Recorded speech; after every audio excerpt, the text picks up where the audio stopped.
nosotros nos gusta trabajar. Hay manos que... No tienes que sentirte obligado a levantar la mano. Todo el mundo la ha levantado. Pero, bueno, sí, está bien. O sea, a todo el mundo no le gusta trabajar, pero eso quizás si lo preguntas a gente más joven, la respuesta sería distinta. Pero si yo digo, ¿a quién le gusta descansar? ¿A quién no le gusta descansar, verdad? O sea, el concepto de poder tener un tiempo de descanso después de una jornada laboral, después de un tiempo, de una semana, después de unos meses de trabajo, de estudio, es igual. ¿A quién no le gusta descansar, verdad? Pues, así como dato curioso, muchas veces enfocamos fatal lo que es descansar.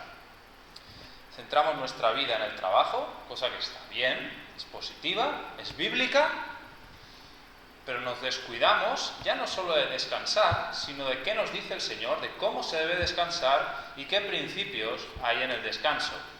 Si hay hay dos libros que apenas se predican.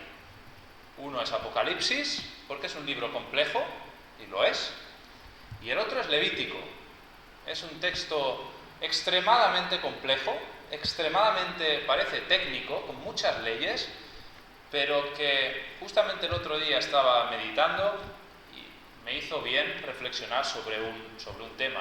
Descansar es necesario, pero descansar como el Señor prescribe es muchísimo mayor y muchísimo mejor que cualquier descanso que tengamos en nuestra mente. El Señor quiere que descansemos, pero el Señor nos da una pauta directa de cómo un descanso, según Él prescribe, refresca el alma y es de bendición no solo para nosotros, sino también para las personas en las que estamos. El Señor nos enseña que el trabajo es importantísimo, pero nos enseña que el Señor también se mueve, y especialmente se mueve, a través de periodos de descanso, no solo a nivel laboral, sino en todos los ámbitos de nuestra vida. Os animo a abrir vuestras Biblias en el capítulo 25 de Levítico. Capítulo 25 de Levítico, tercer libro de la Biblia, versículos del 1 al 7.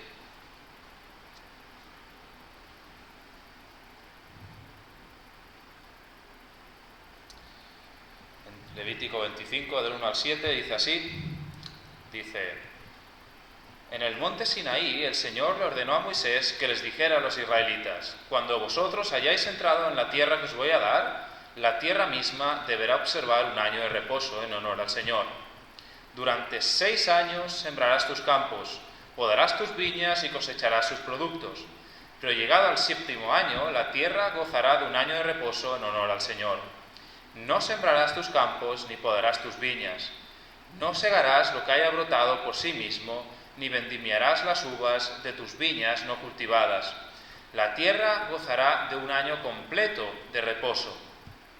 Sin embargo, de todo lo que la tierra produzca durante este año sabático, podrás comer no solo tú, sino también tu siervo y tu sierva, el jornalero y el residente transitorio entre vosotros.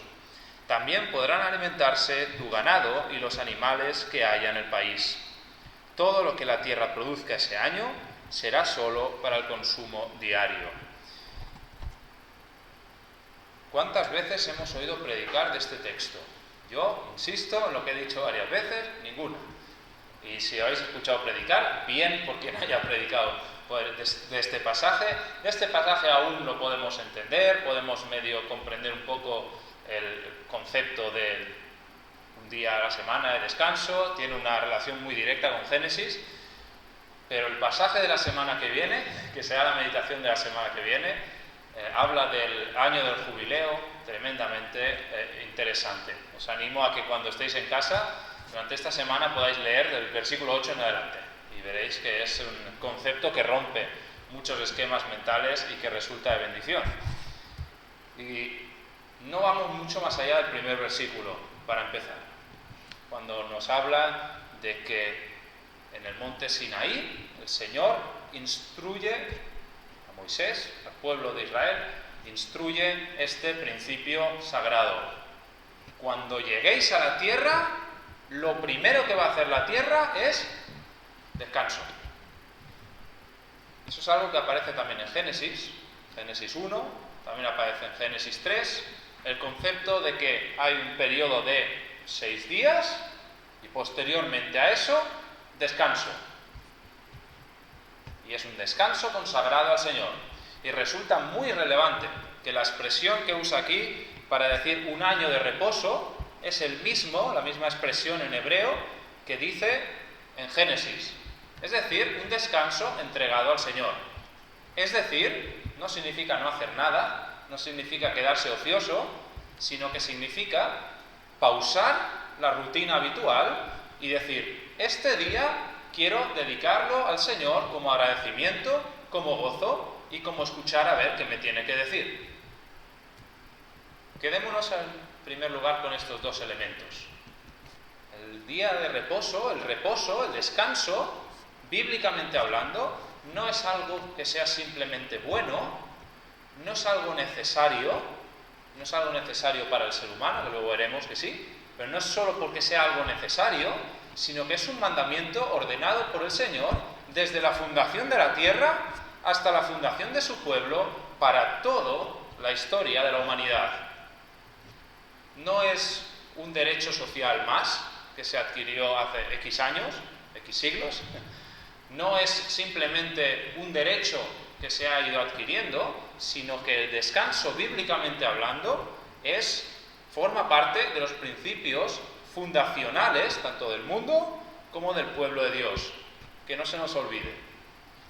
Y en segundo lugar, el periodo de descanso es periodo en el que debemos recordar con gozo, recordar con regocijo, con una cierta alegría, lo que ha hecho el Señor y decir, Señor, este tiempo de descanso pertenece a ti, háblame, no solo hazme recordar, sino también háblame en este periodo.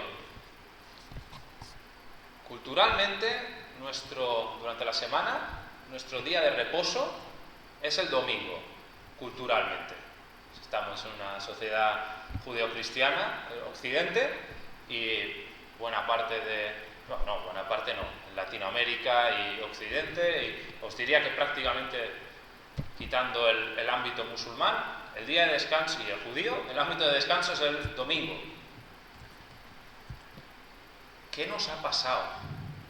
Me pregunto y pregunto a los que nos escuchen por redes sociales. ¿Qué nos ha pasado? ¿Por qué hemos convertido el día del descanso del Señor, tal y como está instituido a través del texto bíblico, lo hemos convertido simplemente en una jornada de o no hacer nada, o simplemente consagrar de 11 a 12 y cuarto de la mañana, en la hora del culto? Incluso, vamos un paso más allá, incluso diciendo, dedicamos esta hora al Señor, muchas veces, yo y todos, la motivación que venimos al culto es, bueno, es lo que toca hacer un domingo a las 11. Tradicionalmente venimos al culto a las 11, o me siento un poco cansado, o me siento un poco desanimado, y vengo porque tengo que venir. Que levante la mano quien no lo ha hecho en alguna vez en su vida. Yo no la voy a levantar. Pero ¿qué nos ha pasado? Hemos convertido lo que es un mandamiento fundacional para que tengamos un periodo de regocijo, lo hemos convertido en, como máximo, un periodo de 1 horita a la semana en la que venimos a hacer una tradición, un culto más o un elemento religioso más. Es un motivo de oración personal y es un motivo de oración que os comparto a través del texto bíblico. Nuestro descanso, bíblicamente entendido, es sagrado. Pero es un descanso que tiene que estar consagrado al Señor. El descanso no solo sirve para recargar pilas, luego vamos, pero no solo sirve para recargar pilas, sino que es una oportunidad tremenda para reconectar con el Señor. Para conectar con el Señor, agradecerle y decirle, Señor, háblame y dame esa vitalidad para poder seguir adelante cuando se acabe ese tiempo de descanso. Cuando vengamos a los cultos el domingo, Que no entendamos como simplemente vengo para este tiempo de culto y ya, sino que oremos al Señor para que los días en los que nos sentemos en la iglesia, en los que asistamos a la iglesia, pueda ser una oportunidad de gozo, de regocijo y de alegrarnos en lo que el Señor ha hecho en nuestras vidas. El domingo, el culto del domingo, no solo es un elemento cúltico más, sino que está llamado a ser un elemento que nos motive a tener durante todo el día una dinámica de comunión con el Señor, una dinámica en el que poder alegrarnos en Él y en el que poder ponerle a Él delante: Señor, háblame durante este día, porque este día te lo dedico a ti. Veamos sagrado el descanso, pero veámoslo también como una oportunidad de gozarnos en el Señor y de no hacerlo de una forma rutinaria.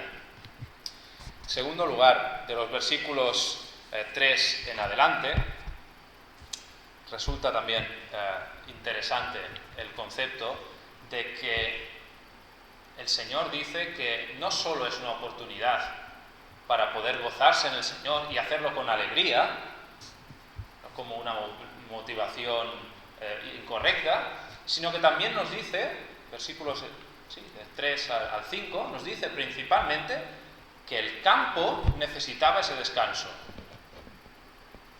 Sabéis igual mejor que yo que cuando una tierra es labrada para hacer cultivos y demás, la tierra tiene una serie de nutrientes, el suelo tiene una serie de nutrientes, y esos nutrientes se van transfiriendo a las plantas, se van transfiriendo a los cultivos. Cuando pasa un tiempo, esos nutrientes se agotan y es tiempo o de cambiar la tierra o de dejarla reposar para que naturalmente esos nutrientes vuelvan a estar presentes en la tierra. Porque si no, es lo que se dice técnicamente como estamos quemando el terreno. No hace falta quemarlo con un mechero, no hace falta hacer un incendio forestal, pero cuando se agotan los nutrientes, esa tierra es infértil. Da un fruto muy pequeñito, no crece bien, no arraigan bien las plantas porque el terreno no tiene nutrientes. Qué interesante es esto, ¿eh? O sea, os digo una historia personal. Yo cuando diría que era pequeño, pero la verdad es que era mayorcito, era adolescente, y me dieron para cuidar una planta. Yo soy de ciudad, no tengo ni idea de cuidar plantas. O sea, he vivido en Barcelona toda mi vida, en un bloque de pisos. Las únicas plantas que he visto han sido las de mi madre y las palmeras que teníamos delante de casa. Ya está. Y cuando me dieron la planta para cuidarla, en el cole, en el instituto, me dieron una planta para cuidarla, y dije, qué guay. Entonces dije, voy a dedicar mi vida a cuidar esta planta. Y la voy a cuidar con lo mejor le voy a dar lo mejor que tenga. Y le ponía sustratos, y le ponía no sé qué, y le ponía palitos para que estuviese recta y tal. Y no me olvidaba, porque en mi mente es, si trabajo en esta planta, saldrá súper bien. Y la regaba 3 veces al día. Mal. ¿Cómo acabó la planta? Muerta, porque la ahogué. Es mi primera experiencia matando a un ser vivo. Luego he matado algunas moscas más, pero es mi primera experiencia matando un ser vivo. Porque a veces nos pensamos que trabajando mucho en las cosas, trabajando mucho en un terreno determinado, vamos a tener más fruto. Y nos aplicamos a lo bestia a hacer algo y venga, y pensamos que hacer más nos va a llevar a más fruto. Pero el texto bíblico es tremendamente práctico, es tremendamente directo. A veces más implica ahogar. A veces trabajar, picar piedra de una forma muy incisiva y haciendo muchísimo y un esfuerzo muy determinado, si no conoces el terreno, puede ser que lo acabes quemando. Se aplica en todas las áreas de la vida. Me voy a arriesgar. Se aplica también en la evangelización. Se aplica también en cómo predicamos la palabra y a quién le predicamos la palabra y cómo se la predicamos. Porque nos encanta ver resultado. Nos encanta la evangelización, presentar el mensaje del Señor. Nos encanta ver que la gente se convierte en masa. Nos encanta. ¿A quién no? Y ahora vemos movimientos que cada vez se enfocan en un movimiento masivo de machacar y machacar y machacar y predicar a este sector de personas y venga y venga y venga. Y gloria al Señor. Predicar al Señor siempre es positivo. Pero a veces las personas necesitan un poco de espacio y un poco de tiempo. Puede ser que tengamos en la mente a una persona que llevamos años predicándole del Evangelio, de personas de nuestro entorno que dicen, tenemos un deseo intenso de que acepten a Cristo. Y sí, es un deseo legítimo y hacemos bien en predicarles y orar por ellos y demás. Pero puede ser que el Señor también te diga a través de este pasaje que no solo los campos necesitan un tiempo de poder asimilar lo que se les ha echado, sino también las personas pueden necesitar ese tiempo. Quizá la persona a la que estamos predicando y por la que estamos orando necesita un tiempo para que aquello que se ha sembrado el Señor lo vaya nutriendo, el Señor lo vaya haciendo prosperar y vaya trabajando en esas semillas o en ese terreno que está ahí. Tenemos la tendencia natural de, por nosotros mismos, y eso esconde algo de ego, perdona, pero por nosotros mismos, de hacer más para ver más fruto, incluso a la hora de presentar el Evangelio, el mensaje del Señor.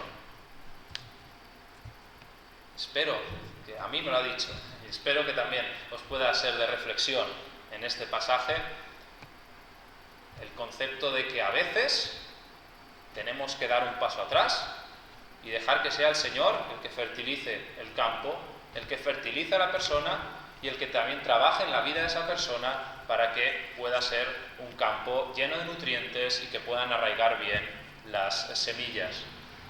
Prediquemos al Señor, dediquémonos a las personas, pero no quememos el terreno. Oremos al Señor para ser sabios y para no quemar el terreno, para no buscar nuestra propia autosuficiencia y autocomplacencia, de decir, mira cuánto predico y ojalá predique y ojalá acepte al Señor, y lo quememos y oremos para que no sea el ego el que presida eso y que sepamos también entender que el Señor nos dice que a través del descanso Él también trabaja y Él también obra. Y por último, los versículos 6 y 7 nos dan una chispa fantástica también, una chispa fenomenal, porque la pregunta lógica es, vale, muy bien, no trabaja en el campo durante un año entero, estamos hablando, versículos 6 y 7, no trabajáis durante un año, entonces ¿de qué comemos? Las personas que cultivan el campo se quedan sin comer. El Señor dice, ni en broma. El Señor dice que los campos que están descansando, descansan en el sentido de que no hay que trabajar directamente esos campos con la intensidad con la que se hacía. Pero puede ser que surjan cosas y crezcan cosas que no se han sembrado en su momento. Que surjan semillas que de años anteriores hayan quedado por ahí guardadas y que en un momento determinado surjan, sin que se hayan plantado en principio. Puede ser que a través de vientos, a través de otros elementos, caigan semillas que acaben surgiendo. Pero el Señor es bien explícito al respecto. Sí podréis segar lo que haya, pero no os preocupéis que hambre no vais a pasar. Sí podréis, no significa que, insisto, lo que hemos dicho al principio, el día de descanso no implica quedarse tumbado, permitidme la expresión, quedarse tumbado a la Bartola. Significa consagrarlo al Señor.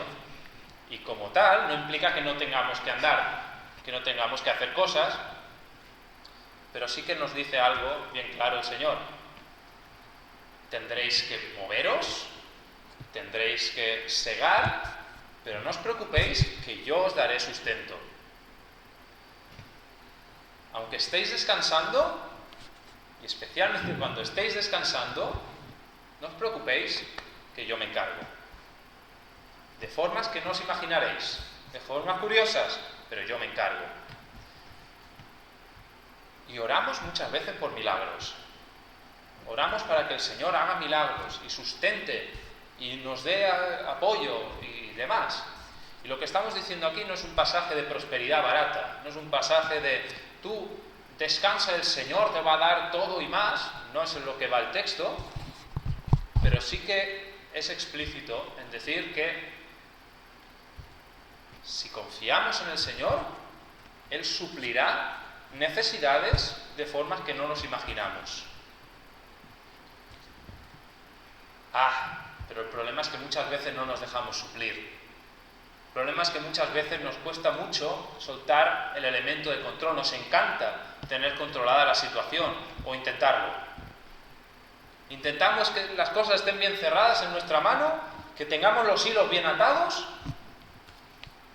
y cuando potencialmente vemos que eso que estamos intentando atar se nos escapa un cabo, se nos suelta un cabo, entonces decimos, Señor, haz milagros aquí. Pero lo decimos cuando tenemos el puño cerrado porque no queremos que se nos escapen los cabos, no queremos que se nos escapen las cuerdas, no queremos que se nos escapen las riendas de nuestra vida. El Señor es bien honesto al respecto. De la misma manera que pasaba con el propio Jesús, dice, si queréis señales, si queréis milagros, el primer paso es aprender a soltar y a decir que tu vida no te pertenece. Por mucho que queramos controlar las situaciones, el Señor nos muestra, de una forma muy explícita, nos muestra que cuando soltamos es cuando podemos empezar a ver de una forma mucho más clara la provisión que Él ha tenido y cómo Él nos ha ido sujetando a lo largo de la historia y también en el presente. Cuando intentamos tener el control de nuestra vida, dejamos muy poco espacio a que el Señor se manifieste de formas directas y concretas. Cuando queremos controlar nuestras vidas, y digo queremos porque nunca lo vamos a conseguir, cuando queremos controlar nuestras vidas, estamos quitando al Señor, le estamos diciendo, no quiero tu sustento, quiero trabajar mi campo, y ese tiempo de descanso y ese sustento que tú prometes, no lo quiero. El Señor nos dice, para poder ver mi provisión, tienes que aprender a soltar. Para que tú puedas ver mi mano obrando y dándote ese sustento que necesitas, especialmente en momentos de descanso, para poder ver y escuchar mi mano y mi provisión, necesitas aprender a dejarlo, a dejar el control y a soltar y a entender de que nunca vas a poder controlar tu vida. Es un fallo humano gigantesco. Tenemos una obsesión por controlar nuestro propio destino, por ser los capitanes de nuestro rumbo. Solamente cuando entendamos que soltar, reconocer que no podemos y decirle, Señor, ayúdame a sobrellevar y ayúdame a poder tener sustento en nuestro día a día, espiritual, mental, descanso mental también, solamente en esas circunstancias podemos ver la mano del Señor de una forma muy explícita. Si lo estás pasando mal, o si conoces a alguien que lo está pasando mal, espero que tu oración, que mi oración pueda ser, Señor, ayúdanos a confiar y ayúdanos a no querer controlar con puño de hierro nuestra propia vida y ayúdanos a poder soltar y depender de una forma sana en tu provisión. Pues que el Señor bendiga su palabra, que el Señor nos bendiga a todos y cada uno de nosotros y que podamos entender que el descanso es algo necesario, bíblicamente necesario, y que el momento y los momentos consagrados al Señor los debemos vivir con gozo, con alegría y con con un espíritu de escuchar al Señor. Vengamos a la iglesia con gozo, vivamos la vida de iglesia, los cultos también con gozo, independientemente de cómo sean. Oremos al Señor para que no quememos las tierras y podamos dejar descansar también las tierras, que los nutrientes, que el Señor pueda nutrir a las tierras, a las personas, para que puedan aceptar y crezca una semilla firme, no simplemente una plantita pequeña por nuestro propio ego. Y por último, oremos al Señor para que podamos también pedirle que nos enseñe a soltar y a no intentar controlar nuestra vida con puño de hierro, y que a partir de eso podamos ver su provisión de una forma clara, de una forma explícita. Pues sí, que el Señor bendiga su palabra, que el Señor nos bendiga a todos y cada uno de nosotros. Amén.